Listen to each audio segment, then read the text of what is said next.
Hello everyone, আমার নতুন আরো একটা ভিডিওতে তোমাদেরকে স্বাগত। কি যাব হচ্ছে আমরা আশ্রম, আমরা 3জন মিলে যাব। তো তোমাদের সাথেও ব্লগটা শেয়ার করব, তো তোমরা ব্লগটা দেখতে থাকো।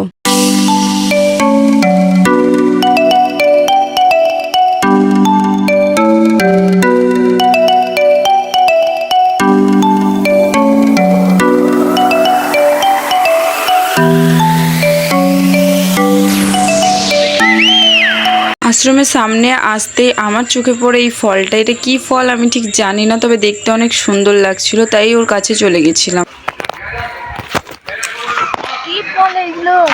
এটা কি ফল না আমি ঠিক বুঝতে পারছিলাম না, তারপরে চলে আসলাম এই গাছটার কাছে।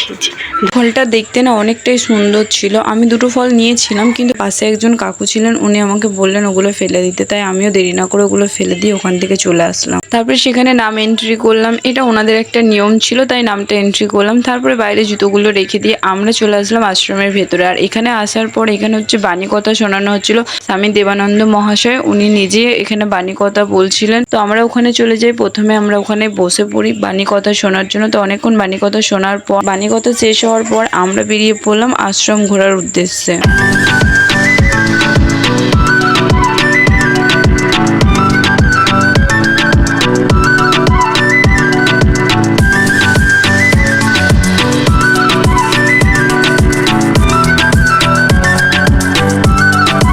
বাণী কথা শোনার সময় আমার ইচ্ছে হচ্ছিল স্বামীজিকে গিয়ে একটা প্রণাম করি, কিন্তু আমি জানতাম না বাণী কথা শেষ হওয়ার পর ওখানে সবাই প্রণাম করতে যায়। তাই সবার লাইন দেওয়া দেখে আমি দাদাকে গিয়ে বললাম, দাদা চলো না গিয়ে আমরাও প্রণামটা করে আসি। কিন্তু দাদা বলল আজকে যাওয়া হবে না, কারণ আজকে হচ্ছে রামনবমী। এখান থেকে গিয়ে আমাদেরকে রামনবমীর জন্য বেরোবো, আর এরপরও আমরা আরো একটা জায়গা যাব, সেই জন্য আর কি আমার আজকে যাওয়া হয়নি। তো পরে আবারও একদিন আসবো, সেদিন স্বামীজিকে প্রণামটা করে আসবো। তো তারপরে আমি চলে গিয়েছিলাম এই মন্দিরটাই। তো এখানে আমি প্রণাম করে চলে আসি। তারপরে যাই এখানে। তো আমি পুরো আশ্রমটাই ঘুরেছিলাম। আমি তো ঘুরেছি আর তোমাদের সাথেও শেয়ার করব। তো চলো ভিডিওটা দেখতে থাকো।